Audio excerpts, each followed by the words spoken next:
Bonjour à tous et à toutes. Je m'appelle Yasmine Benabdallah, je suis cinéaste et artiste visuelle marocaine. Et ce mois-ci, j'ai été invitée par Untitled pour présenter une programmation tout le mois en réponse à leur projet de recherche If a Tree Falls in a Forest. Ma dernière tentative de réponse est une conversation intitulée Here I Stand in Front of Your Silence. Ici, je me tiens debout devant ton silence avec mon amie Lina Swaleh. Lina est une réalisatrice et comédienne franco-algérienne palestinienne, née à Paris et basée à Paris aujourd'hui. Après des études d'histoire et de sciences politiques à l'Université de la Sorbonne, tu as débuté dans le journalisme pour finalement te diriger vers le cinéma, cherchant à combiner tes intérêts pour le cinéma et tes études des sociétés arabes contemporaines. Tu as notamment travaillé en tant que programmatrice pour le Festival international du cinéma des droits de l'homme de Buenos Aires en Argentine et le festival Palestine and Out à Paris.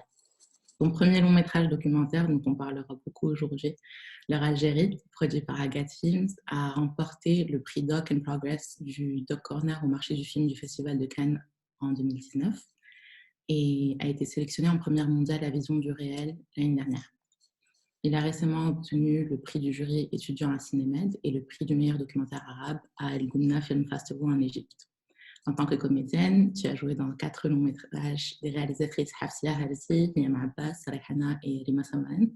Aujourd'hui, tu développes ton second projet de long métrage documentaire, Bye Bye Tibériade, et tu travailles aussi en tant que coordinatrice d'écriture et assistante réalisatrice sur des projets de fiction, séries et documentaires.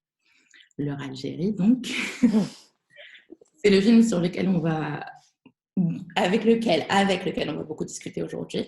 Et j'aimerais juste le présenter un peu pour ceux et celles qui ne le connaissent pas. Après 62 ans de mariage, tes grands-parents, Aïcha et Mabrouk, ont décidé de se séparer. Ils déménagent alors de leur appartement commun pour vivre dans 2 immeubles qui se font face, toujours dans la même ville de Thiers, où ils se sont installés ensemble à leur arrivée d'Algérie il y a plus de 60 ans. Aïcha continue de préparer les repas de Mabrouk et les lui amener tous les jours. Mabrouk, lui, continue ses promenades solitaires et silencieuses au centre commercial. Ensemble, ils ont traversé cette vie chaotique de travailleurs et travailleuses immigrés et aujourd'hui, la force qu'ils ont si longtemps partagée semble avoir disparu. Pour toi, la séparation est l'occasion et le catalyste pour questionner en fait leur long voyage d'exil et leur silence. Et moi, ce qui m'intéresse beaucoup dans ce film, c'est ta présence et ta position. Pour moi, Leur Algérie, quand je l'ai regardé, quand je t'ai écouté en parler, c'était une tentative de frapper à la porte de l'histoire. Pour moi, c'est un film qui honore en même temps le besoin de connaître une histoire à laquelle on appartient et qui est souvent occultée, mais aussi un film autour du silence et du droit du silence, du droit au silence de tes grands-parents. Pour moi, d'une manière, c'est un peu une négociation, une tentative de trouver un équilibre entre ces deux besoins-là, le besoin de silence et le besoin de transmission. Surtout autour de quelque chose qui est aussi traumatique que l'exil et qui habite encore tes grands-parents au moment du tournage du film. Donc pour moi, c'est vraiment cette question qui m'intéresse et que j'aimerais discuter avec toi entre respecter le silence et l'intime et savoir quand c'est un silence qui cache quelque chose qui devrait être révélé et comment on révèle cette chose-là et à qui. Déjà, merci. C'est une très belle introduction. Je suis très contente que tu m'aies proposé d'avoir cette conversation avec toi, non seulement parce que j'adore échanger avec toi, donc même si là c'est de manière un peu plus formelle, c'est toujours un plaisir. Et puis merci de parler du film, qui par ailleurs a eu la chance de faire plusieurs festivals pendant le Covid outbreak, parce qu'en fait j'ai terminé le film en mars 2020 et tout a commencé en mars 2020. Donc je ne m'attendais pas, après 3 ans de travail, à ce qu'une pandémie internationale arrive au moment où je termine le film. Mais à la fois, j'ai eu beaucoup de chance parce que j'ai pu quand même le présenter dans divers festivals. Et je reste patiente parce qu'il doit sortir en France cette année dès que les salles seront réouvertes et que ce sera possible. Donc j'ai hâte de pouvoir le partager aussi au-delà de mon cercle et du cercle des festivals avec un public plus large. Et c'est intéressant ce que tu dis sur la question du silence, parce que c'est vraiment à la fois le point de départ et ce qui a le plus évolué au cours du processus de réalisation. C'est-à-dire que moi, je suis partie du constat de ce silence En fait, quand ils se sont séparés, mes grands-parents, je me suis rendu compte que non seulement je ne savais pas ce qui s'était passé entre eux dans l'intime, c'est-à-dire qu'est-ce qu'ils avaient vécu en tant que couple, et qu'en plus, au-delà de ça, je ne savais rien de leur histoire, dans leur histoire personnelle, dans l'histoire collective. Comment ils étaient arrivés en France, est-ce qu'ils s'étaient choisis ou pas, est-ce qu'ils avaient choisi de venir en France ou pas, comment ils avaient vécu leur vie d'exil en France, est-ce qu'ils ont essayé de retourner en Algérie ou pas, s'ils n'ont pas essayé, pourquoi, s'ils n'ont pas réussi, pourquoi. Enfin, toutes ces questions ont un peu ressurgi au moment de leur séparation. Et en fait, mes premiers questionnements, c'était vraiment ceux de la petite fille qui, pourquoi ils nous ont rien raconté, comme si je leur en voulais de n'avoir rien transmis. Et au fur et à mesure, en me confrontant donc à leur silence et en essayant de savoir en fait ce que cachait ce silence, j'ai finalement compris d'où venait ce silence. Et ça m'a permis de mieux accepter sa présence. C'est-à-dire qu'au bout d'un moment, je ne cherchais plus forcément à savoir ce qui se cachait derrière ce silence, mais j'essayais de comprendre pourquoi ce silence. Et en fait, j'ai compris que ce silence venait du trauma de l'exil et du déracinement, et qu'en fait, j'en ai hérité, que je le veuille ou non, et qu'il le veuille ou non, parce que mon père est issu de ce silence et moi aussi. Et donc, en fait, je pense qu'à travers ce film, même s'il y a beaucoup de questions qui resteront sans réponse, et finalement, je ne cherche plus vraiment les réponses aujourd'hui, s'il y aura toujours beaucoup de non-dits, mais à partir du moment où j'ai saisi ce que signifiait ce silence, je l'ai mieux accepté. Et à la fois, j'ai aussi fait ce film parce que pour moi, c'était une nécessité. C'était vraiment vital à ce moment-là de me confronter à leur silence. Et je savais que peut-être que j'allais raviver des mémoires douloureuses, mais en fait, les trous de mémoire qui existaient étaient trop énormes pour que je puisse continuer à avancer. Et même si pour eux, c'est pas forcément positif de reparler de cette histoire, il y a quand même quelque chose dans cet échange, dans la possibilité d'échanger et de parler de ce trauma-là, qui nous a rapprochés, qui nous a reliés de manière différente, et pas seulement sur un plan familial ou générationnel, mais vraiment historique. C'est comme si, en essayant de reconstituer ce puzzle, je voulais aussi qu'on puisse chacun se réconcilier avec notre passé, pouvoir re-raconter notre histoire avec nos propres mots, et aussi donner la possibilité à mes grands-parents, à mon père et moi, de nous reconnecter entre nous aussi. Ouais, c'est hyper intéressant ce que tu dis par rapport au fait de se reconnecter, non seulement sur le plan familial, mais aussi sur un truc un peu plus grand, en fait, par rapport à l'histoire. Et pour moi, ton film est extrêmement complexe. Je t'ai déjà dit à quel point je l'aime et à quel point j'ai pleuré, ri, adoré regarder ce film, vraiment. J'ai hâte que les gens puissent le voir en salle, et j'ai hâte de le voir en salle, moi aussi. Mais je pense qu'une des choses qui m'a beaucoup frappée dans ton film, c'est justement cette relation à l'oubli. Et en fait, c'est super intéressant que tu dises qu'à un moment, tu t'es rendu compte que tu ne cherchais plus à savoir ce qui se passe derrière ce silence, ce qui se cache derrière ce silence, mais vraiment juste comprendre pourquoi ce silence existe. Et je me pose souvent cette question, je ne sais pas s'il y a vraiment une réponse, mais j'aimerais bien en parler avec toi, qui est, y a-t-il un mérite en fait à oublier? Et au-delà des questions de post-trauma, tout ça, mais y a-t-il mérite à oublier? Et en même temps, moi-même, dans mon travail, c'est une question compliquée parce que je pense qu'il y a mérite à réécrire l'histoire. Et c'est ce que tu fais dans ton film. Tu viens inscrire ta propre subjectivité dans cette histoire, non seulement parce que tu parles de quelque chose d'intime qui est la séparation de tes grands-parents, pour raconter l'histoire qui nous est présentée d'une manière objective, entre guillemets, mais aussi parce que c'est toi-même, qui viens te positionner dans ce film-là, avec ta voix, avec ton image. Et je me pose cette question, en fait, comment on trouve un équilibre entre le désir de se libérer soi-même et aider d'autres personnes à pouvoir se libérer via un travail de mémoire et d'historiographie, surtout en particulier dans des cultures qui sont plutôt d'histoire orale, et en même temps trouver peut-être une beauté aussi un peu à l'oubli. Ouais. Bah, pour moi, ça dépend vraiment de ce qui se cache, encore une fois, derrière la nécessité d'oubli ou la volonté d'oubli ou la demande d'oubli. Parce qu'il y a une différence entre un silence qui est voulu et choisi et un silence qui est intériorisé parce qu'il a été imposé de par l'histoire collective, en fait. Et c'est pour ça que finalement, moi, mes grands-parents, leur silence, il est pas individuel. C'est-à-dire que c'est un silence qui est présent dans beaucoup de familles algériennes, dans beaucoup de familles de l'exil. Et du coup, à partir du moment où il est collectif, il veut dire quelque chose. C'est pas juste un choix personnel que de ne pas transmettre. C'est la conséquence d'une histoire. Et en fait, ça crée des dégâts. Donc c'est là, en fait, c'est avec ce constat-là que je me permets, moi, avec la distance, avec la chance que j'ai d'être née plus confortablement, d'avoir la possibilité de faire des études, d'avoir le recul sur cette histoire. Et je ne suis pas comme mes grands-parents à vivre au jour le jour et à devoir survivre malgré les choix difficiles. Et donc, j'ai la chance de pouvoir questionner ce silence et réparer quelque chose, enfin, quelque chose qui peut être...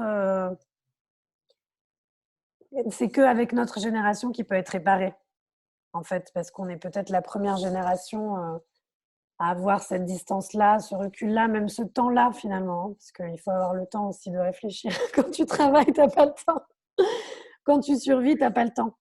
Et surtout, ce qui est intéressant avec ce silence-là, c'est que c'est un silence qui vient d'un paradoxe que moi, j'ai compris au bout d'un moment parce que je me posais tellement de questions, je n'arrivais pas à comprendre pourquoi c'est des familles qui sont venues en France à un moment où l'Algérie était en train de se battre pour son indépendance, ce qui paraît contradictoire. Pourquoi c'est des familles qui sont restées en France au moment où l'Algérie est devenue indépendante?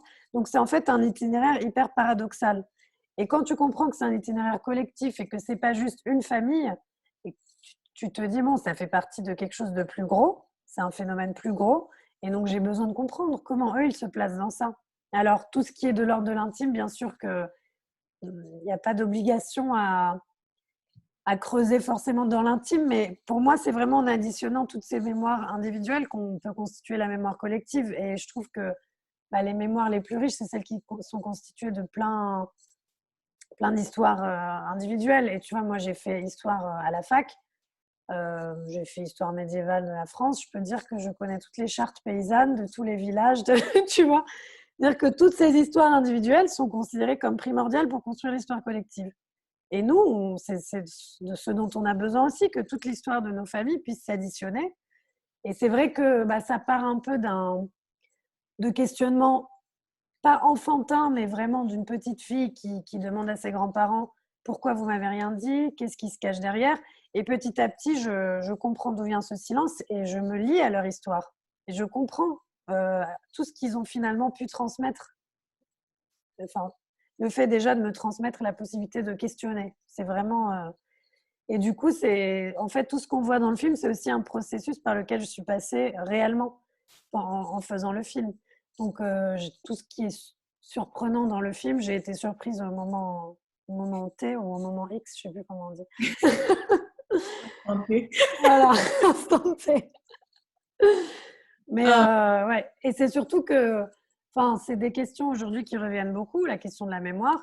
Moi, j'ai aussi compris qu'il y avait quelque chose de particulier à cette histoire franco-algérienne parce que je viens aussi d'une famille palestinienne du côté de ma mère. Et en fait, il y avait un énorme contraste entre ma famille palestinienne et l'importance que ça avait pour eux de transmettre leur histoire. Pour le coup, on connaît vraiment tout, c'est-à-dire on sait d'où ils sont partis, où est-ce qu'ils sont arrivés, et on sait que l'exil a été un trauma et cette tragédie est ressassée au sein de la famille de manière intime et collective constamment. Et c'est vraiment à travers les mots qu'on survit et que la mémoire perdure. Et de l'autre côté, je faisais face à un silence. Donc je me disais, il y a quelque chose que je n'ai pas saisi. En fait, il y a quelque chose qui me manque. Et que je trouvais qu'à ce moment-là, c'était vital pour moi d'avancer. Après, je connais d'autres gens qui, pour le coup, préfèrent se défaire de ces poids-là pour avancer. Mais en fait, tu n'as pas trop le choix. Je crois que tu choisis pas, en fait. Moi, je sais que depuis petite, c'est quelque chose qui a toujours été vital parce que j'ai l'impression qu'on m'a transmis des choses petites qui, tout d'un coup, ont disparu. Ma mère qui m'a parlé arabe, que arabe, et quand j'étais petite, quand je suis arrivée à la maternelle, je ne parlais pas français. Et après, tout d'un coup, on te dit ne parle plus arabe et tu parles que français. Enfin, tu vois, il y a des choses quand même qui sont ancrées, je pense, depuis la petite enfance. Et du coup, c'est comme quand on me dit mais tu te considères plus française ou plus ci ou plus ça. Je dis, mais en fait, je comprends pas la question. Enfin, tu vois, je suis là. Et je vais pas la comprendre. Oui, parce qu'en fait, ça fait partie de nous. Et avec tous les silences qu'il peut y avoir, avec toutes les contradictions qu'il peut y avoir, avec toute la complexité qui entoure ça. Et je trouve que c'est vraiment important de rendre de la complexité à nos histoires. Ouais. En fait, c'est super intéressant parce que tu dis, comme tu savais qu'il était possible de raconter la mémoire du côté palestinien, Mm. c'est aussi ça, en fait, qui t'a amené à te dire, bah, en fait, c'est aussi possible de l'autre côté. Mm. Et je suis d'accord, enfin, c'est pas que je ne pas à être d'accord, c'est juste que ça se voit, en fait, quand on regarde ton film, que Mm. c'est justement ton processus à toi. Euh, c'est un peu une sorte de guide aux petits-enfants qui veulent questionner leurs grands-parents.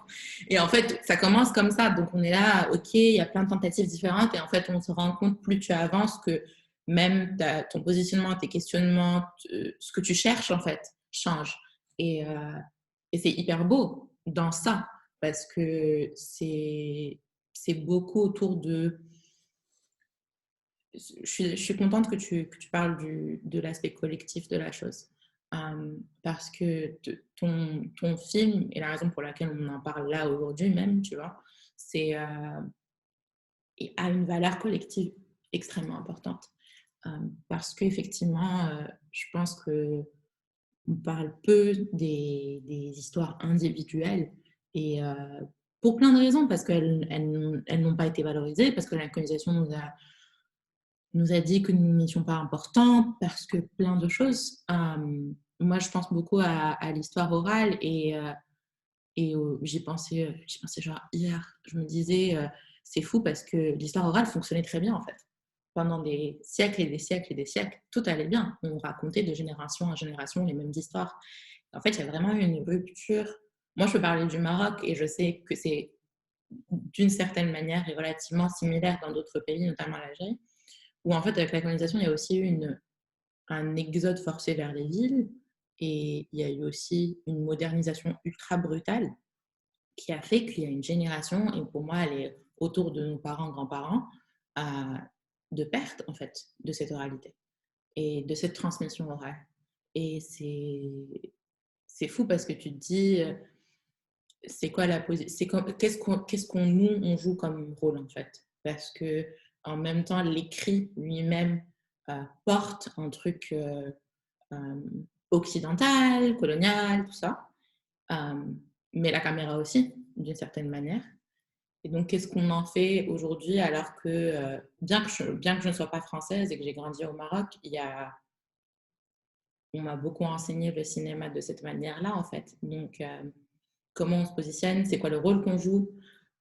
Et pour moi, dans ton film, il y a un acte que je trouve extrêmement fort.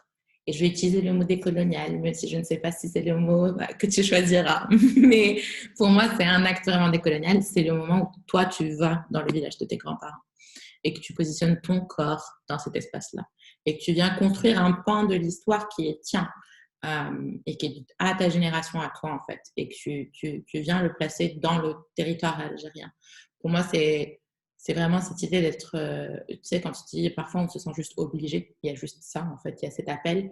Euh, pour moi, c'est vraiment ce moment du film qui correspond parce il y a toute une idée d'être amputé de notre histoire en fait et essayer de réparer, et si ce n'est réparer, même juste cicatriser en fait la blessure et lui donner le temps. Et pour moi, la corporalité est extrêmement importante dans ce moment-là.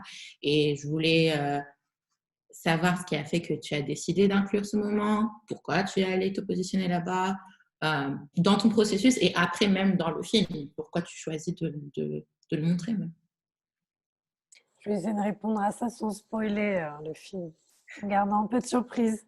Non, mais déjà par rapport à l'oralité, ça m'a fait penser à toute cette question des papiers aussi qui a été introduite par la colonisation. C'est-à-dire que c'est comme quand tu regardes la question des actes de propriété. Aujourd'hui, il y a beaucoup de problèmes d'héritage de terre, tu vois, à qui ça appartient, parce qu'en fait, il n'y avait pas forcément ces papiers-là à l'époque et aujourd'hui, on est une société régie par le papier. Et ça me fait penser aussi à la Palestine où il y a beaucoup de problèmes aujourd'hui par rapport aux actes de naissance, dont beaucoup ont été perdus. Donc, on refait des papiers et on dit que ces gens n'existaient pas à tel endroit parce qu'il n'y a pas de preuves. Donc, c'est vraiment, comme tu dis, ça a été une rupture non seulement, je pense, à l'intérieur des familles et à l'intérieur enfin, dans le lien, ça a rompu le lien organique dans les sociétés, mais aussi le patrimoine, en fait. Et ça, je pense, enfin, c'est le plus traumatique, je pense, par rapport à l'appartenance à la terre.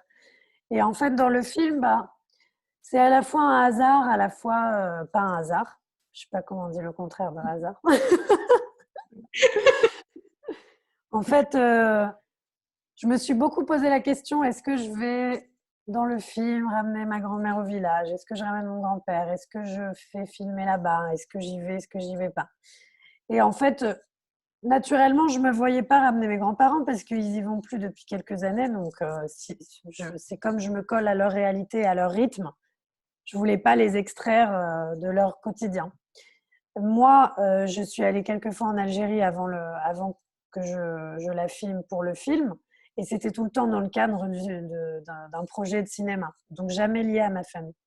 Et en fait, c'est ça aussi qui m'a aidée, c'est qu'en faisant le film, j'ai pu me relier à la famille. Donc, c'est toujours à travers le cinéma que j'ai osé en fait aller là-bas. Parce que je pense que j'aurais peut-être pas osé y aller comme ça.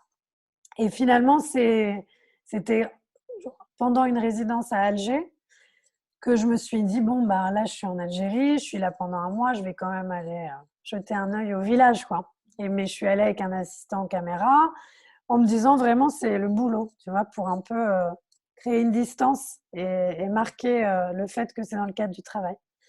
Et en fait, je suis allée au village, je l'ai filmé, j'ai rencontré des gens. Et au départ, je ne savais pas enfin, je savais pas si ces images allaient avoir leur place dans le film. C'est-à-dire que je me suis posé toutes sortes de questions après coup. Sur le moment, il y a bien sûr la découverte, le fait de se dire bah, c'est là qu'elle marchait, c'est là qu'il a grandi, c'est là qu'ils se sont rencontrés, c'est là quand elle me disait j'allais à la poste, c'est là quand elle me disait il y avait le grand-père qui me suivait, enfin tu vois, toutes ces choses-là. Et en fait, c'est pendant le montage que je me suis beaucoup posé la question de la place de ces images. Et je me souviens, ma monteuse m'avait demandé d'écrire un texte pour justifier le fait que je choisisse de les garder. Parce qu'il y avait toute cette question aussi par rapport au retour qu'on avait en fait, si c'est un film sur l'exil en France, il n'y a pas besoin de voir les images de l'Algérie puisque c'est montré aussi que l'Algérie, c'est une terre mentale, fantasmée, perdue, qu'ils ont quitté dans les années 50. Ils n'ont pas pu s'y réinstaller. Donc, c'est vraiment des images mentales, un souvenir d'une terre perdue. Et en fait, pour moi, c'était hyper important. Je sentais vraiment qu'il fallait que ces images soient présentes.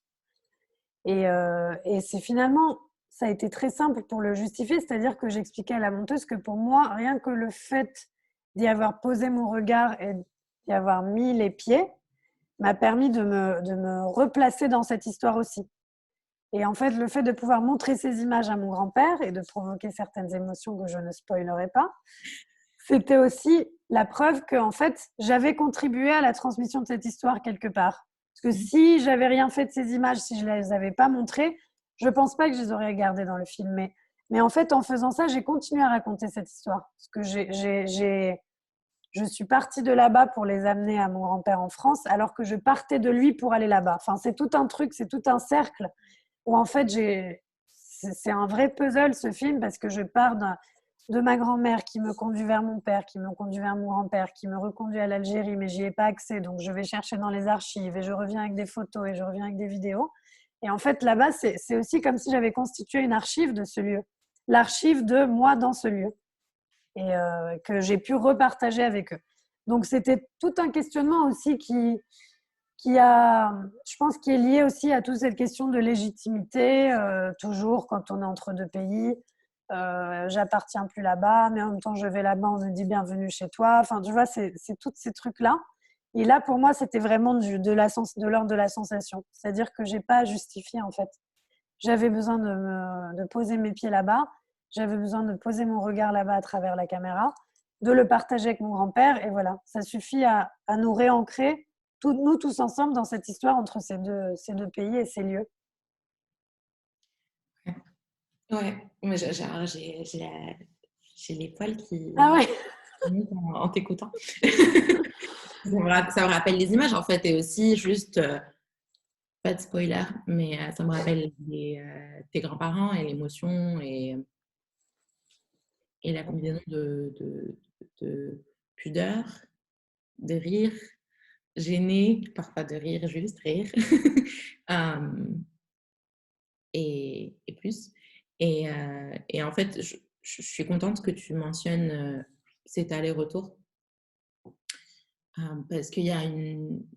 Moi, j'y pensais beaucoup, c'est différent, hein, mais je pensais beaucoup quand je faisais mon travail au Chili avec la population palestinienne parce que je savais qu'il y avait beaucoup de personnes qui ne pouvaient pas aller en Palestine, qui avaient essayé et qui n'avaient pas été laissées parce qu'ils n'avaient pas les codes pour naviguer le, les interrogatoires israéliens et que donc ils se retrouvaient à rentrer.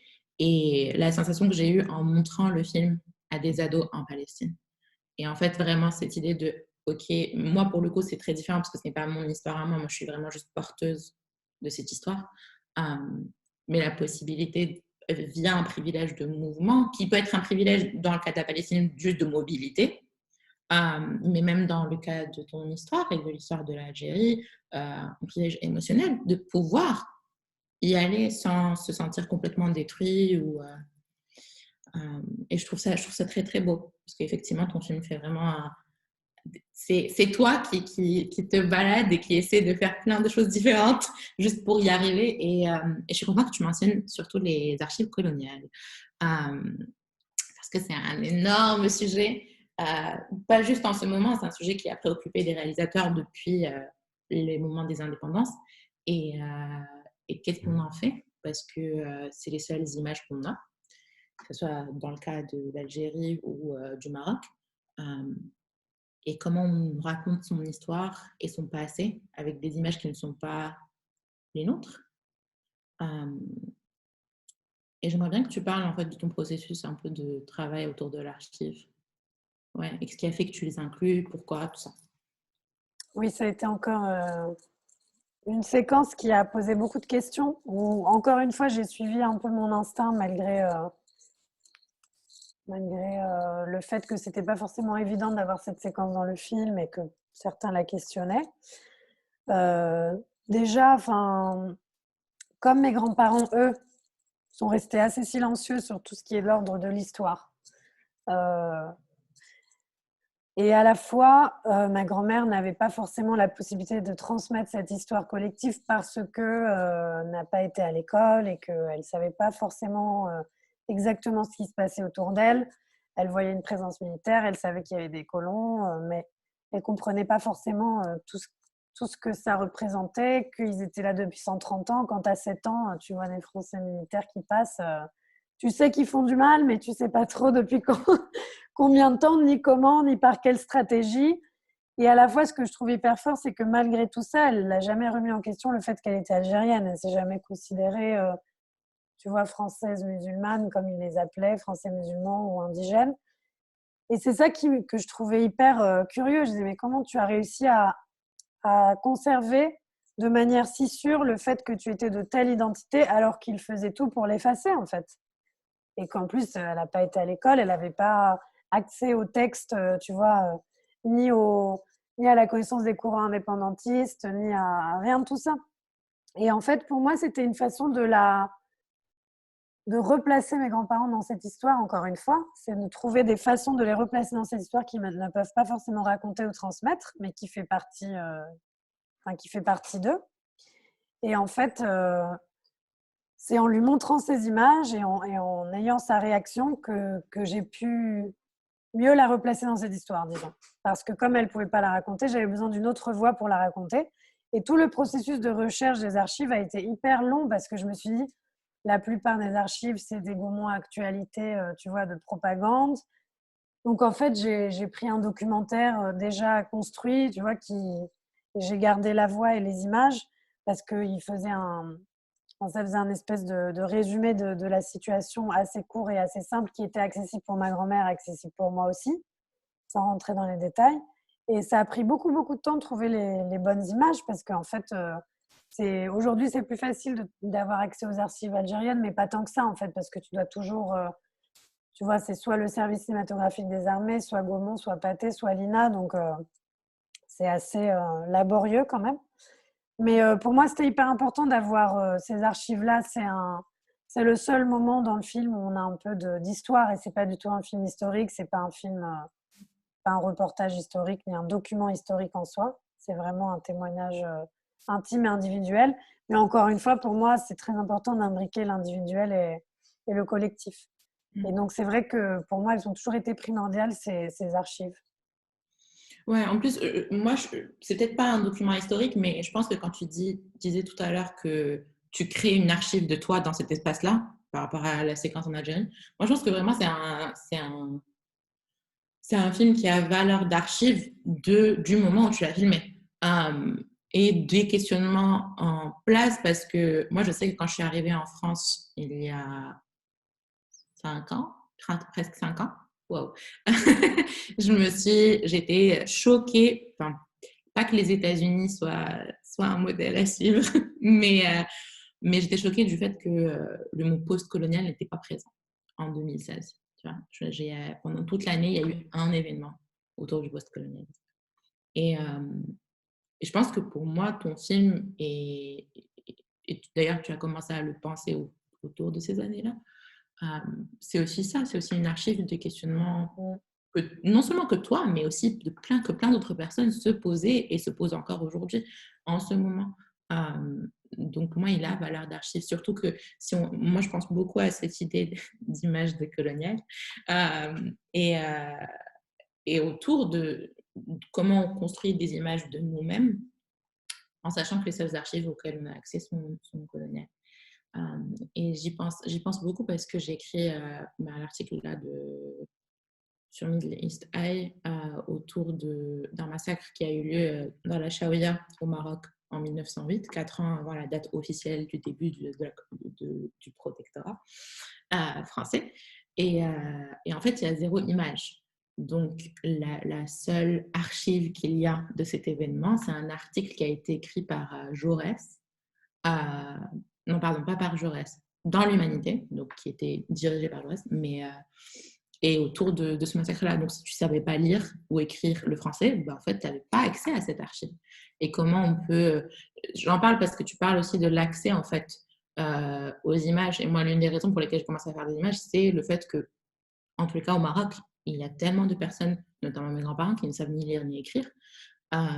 Et comment les images peuvent être plus accessibles aussi à ces personnes-là. Et je pense que pour l'instant, je n'ai fait qu'écrire un article. Je n'ai pas encore produit d'image, mais c'est un questionnement qui est présent. Et je pense que pour moi, ton film en général est un acte décolonial. Donc moi, je vais le dire.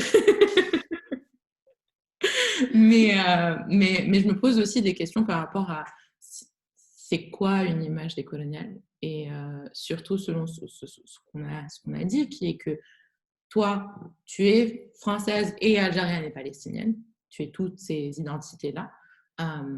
Et moi, j'ai évolué en fait dans un pays qui a été colonisé et où les pressions néocoloniales françaises sont bien présentes. Donc, comment on fait un peu pour… est-ce que c'est possible même de séparer des images qu'on pourrait appeler vraiment décoloniales, et comment on se positionne, nous, en tant que cinéastes, dans ce questionnement-là. Et si le mot décolonial ne convient pas, quel mot alors pour une réinvention? Voilà. Alors, laisse-moi réfléchir.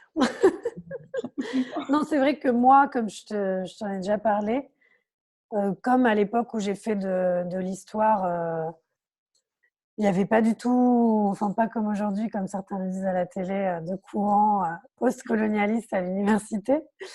Il n'y avait pas du tout ces notions-là en fait qui circulaient pendant mes études d'histoire, et c'est vrai que même au moment où on a fait de l'histoire des décolonisations et des sociétés arabes contemporaines, on parlait très peu de post-colonialisme. On parlait de décolonisation, mais plus les événements qui ont conduit aux indépendances, mais pas, tu vois, pas la théorie politique ou sociologique ou idéologique. Et du coup, c'est vrai que moi, j'ai jamais trop su comment utiliser cette notion-là, à quoi ça correspondait. Et c'est vrai qu'en France, on n'a pas trop accès à ces écrits-là, pas comme aux États-Unis où c'est beaucoup plus courant. Et puis, de toute façon, ici, dès que tu commences à lire des ouvrages sur le post-colonialisme, le décolonialisme, tu es islamo-gauchiste. Donc, c'est compliqué, quoi.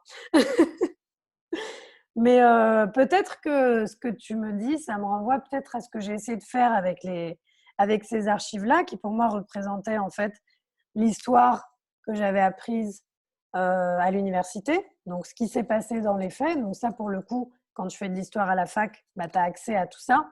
Pas au niveau lycée, parce que pour le coup, la colonisation, c'est 2 pages au lycée. Une page colonisation, une page décolonisation, et allez, on avance. Mais en histoire, en 3e année, comme j'ai pris spécialité société arabe contemporaine, on a beaucoup plus creusé. J'ai découvert des historiens, des ouvrages. On a même fait un voyage d'études en Algérie avec la fac, ce qui était assez étonnant. Donc voilà, j'avais tout ce pan un peu concret de faits historiques. Et à la fois, du côté de mes grands-parents, j'avais un réel silence. Et c'est comme si j'avais envie ou besoin de reconnecter ces 2 mondes pour créer une nouvelle narrative, en fait. Et c'est peut-être ça qui, pour toi, tu vois, te renvoie à créer une image décoloniale. C'est qu'en fait, remettre les personnes qui ont vécu ces événements-là au cœur de la narrative, au cœur de la narration, de l'histoire, et leur permettre aussi de reparler de cette histoire avec leur propre point de vue et leurs sensations. Et parfois, comme je disais, ma grand-mère n'a pas forcément les outils pour raconter cette histoire comme elle a eu lieu, puisqu'elle ne voyait pas tout. Comme elle me disait, moi, je lui disais, en fait, elle avait 7 ans ou 8 ans en 1945 quand il y a eu les massacres à Sétif, et elle habitait à 20 kilomètres. Donc je lui disais, mais est-ce que tu te souviens de quelque chose? Oui, tu avais 7 ans, mais quand même, est-ce que tu te souviens de quelque chose? Je sais que ma mère, par exemple, à 7 ans, elle a vécu la guerre des 6 jours, elle s'en souvient. Et donc, ma grand-mère me disait, mais nous, on était dans un village, j'avais pas de poste télé, j'avais pas de radio, j'avais pas accès à ces informations-là, je savais pas lire, je savais pas écrire. Et donc, tu te rends compte aussi que ils ont été dépossédés aussi de leur propre histoire. Personne n'est venu leur transmettre les bonnes nouvelles ou les mauvaises nouvelles. Et en plus, ça faisait partie de la stratégie des militaires français, c'est-à-dire qu'ensuite, quand ils allaient dans les villages reculés, ils se présentaient en bienfaiteurs en amenant des médicaments et des bonbons, et les enfants leur couraient autour. Et donc, il est possible d'avoir vécu tout ça sans savoir réellement ce qui se passait, même si au bout d'un moment, ça s'est su. Mais c'est vrai que tu te remets à la place de toutes ces personnes-là et tu te dis, mais en fait, il faut leur rendre leur histoire. Et pour moi, j'ai fait un petit peu la même chose avec mon grand-père, avec toute l'histoire du musée de la coutellerie. En fait, tous ces Algériens qui venaient en Auvergne, à Thiers, dans cette ville capitale de la coutellerie, pour être polisseurs de couteaux, et qui, en fait, sont absolument absents du musée de la coutellerie de Thiers. Donc moi, en fait, naturellement, je me suis dit, bah, je vais l'emmener et je vais raconter son histoire dans ce lieu-là. Et donc, ça me permet de le réinscrire dans cette histoire-là. Et en fait, c'est en ça que je dis, on se reconnecte avec notre histoire, parce qu'en fait, on se réinscrit dedans. Et moi, peut-être qu'en allant en Algérie, en filmant le village, en mettant mes pieds là-bas, comme je dis souvent, j'ai aussi voulu me reconnecter avec cette histoire, avec ce lieu. Donc, c'est vraiment la reconnexion au lieu, du passé au lieu traumatique.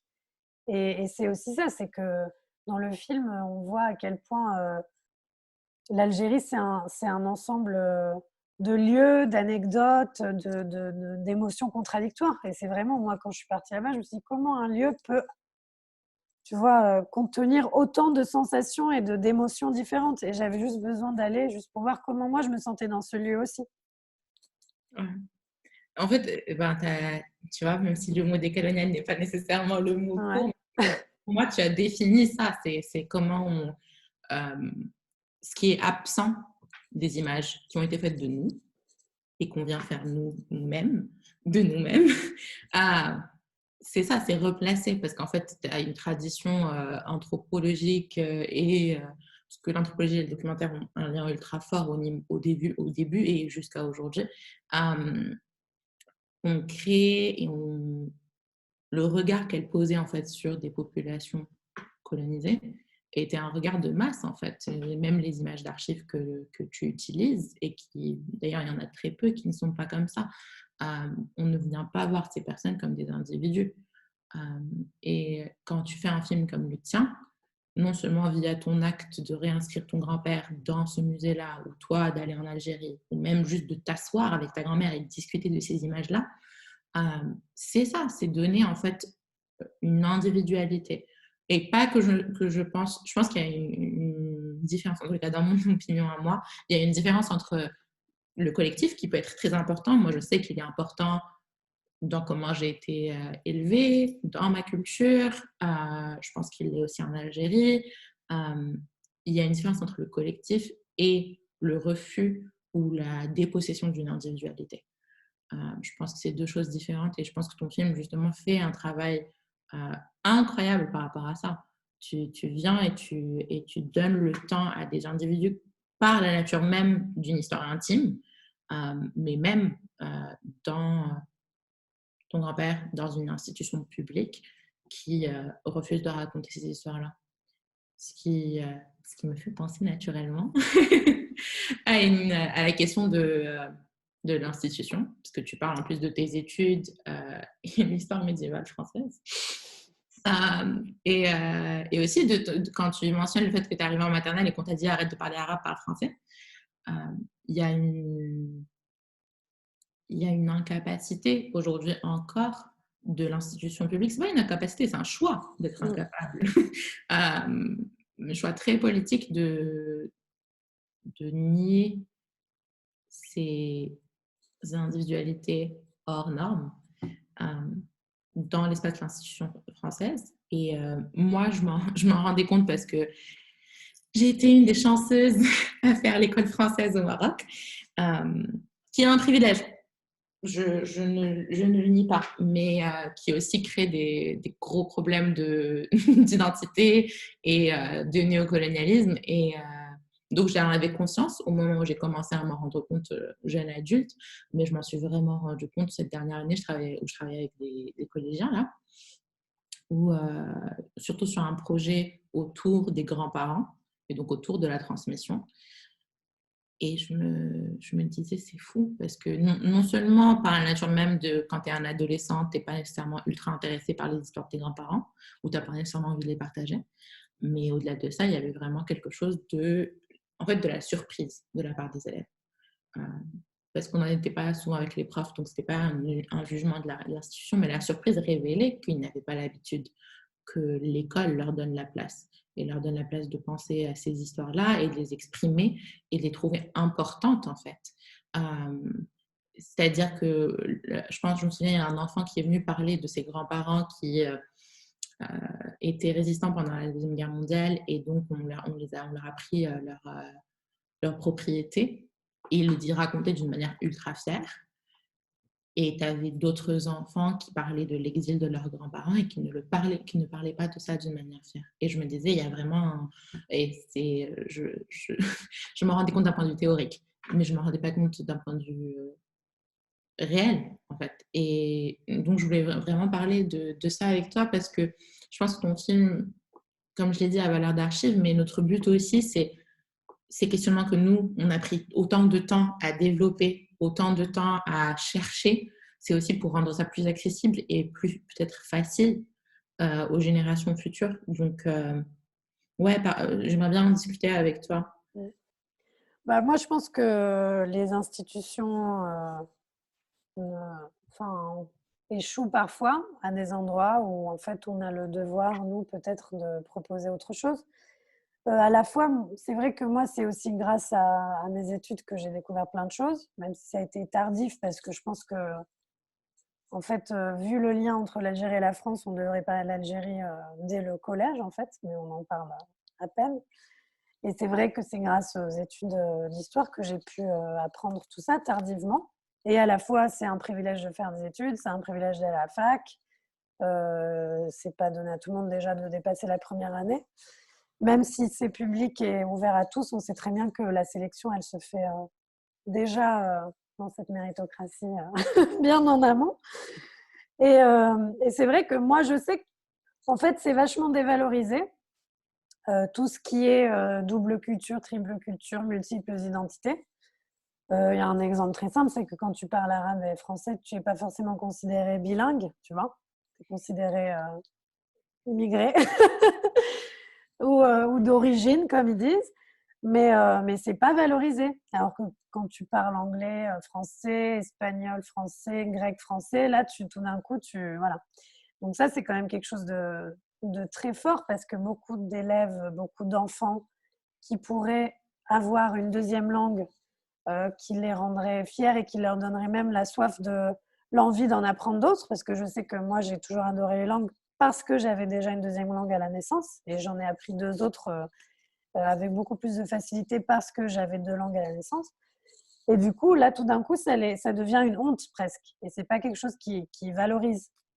Et ça, je trouve ça hyper dur. Et c'est comme l'histoire, comme tu dis, l'histoire des grands-parents. C'est-à-dire qu'on a l'habitude de certaines histoires qui sont valorisées et d'autres qui sont cachées parce que aussi, c'est des élèves qui ont vu leurs parents ou grands-parents souffrir de racisme, de discrimination, devoir se cacher ou peut-être s'auto-censurer comme beaucoup ont fait, c'est-à-dire reste discret, ne parle pas de ça. Et du coup, pour moi, c'est vital d'avancer en mettant en avant toutes ces choses-là. Pour moi, c'est une richesse, ça n'a jamais été autre chose qu'une richesse.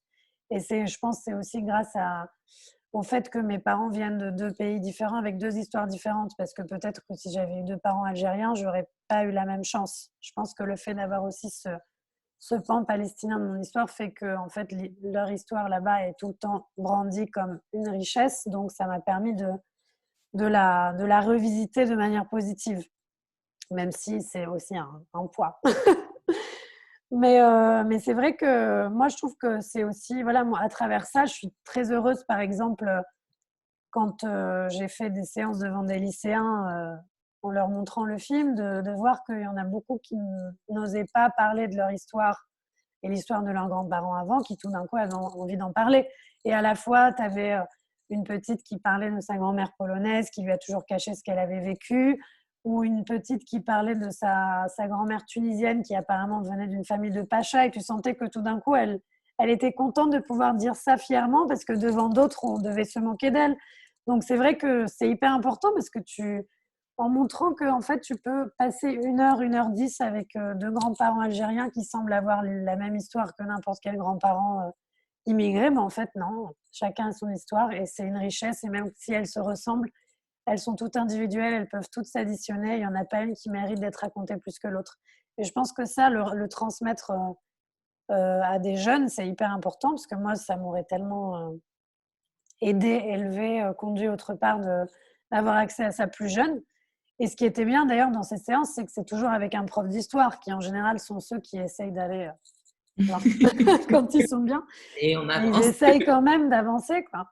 Et c'est vrai que c'est pas du tout une priorité de l'éducation nationale. Ça, c'est un grand drame. Enfin, moi, je sais que, en fait, aussi, je suis conditionnée parce qu'à partir du moment où tu fais des études d'histoire, tu te dis, mais en fait, il faut que tout le monde fasse ça parce que c'est pas possible.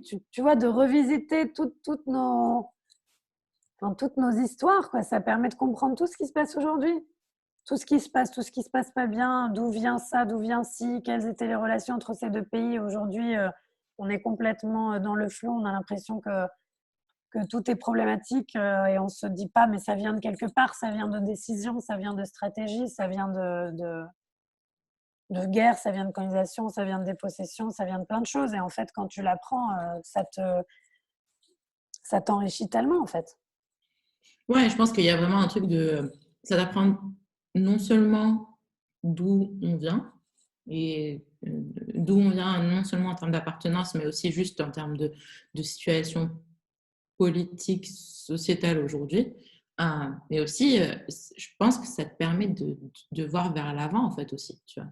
Oui, Donc, puis tu vois les liens entre des pays. Tu vois, deux pays qui te semblent ennemis où tu as l'impression que ça ne marche pas, mais en fait, ces pays ont des liens forts. Et ça permet de reconnecter aussi. C'est pas en oubliant d'où tu viens que tu vas te connecter aux autres endroits.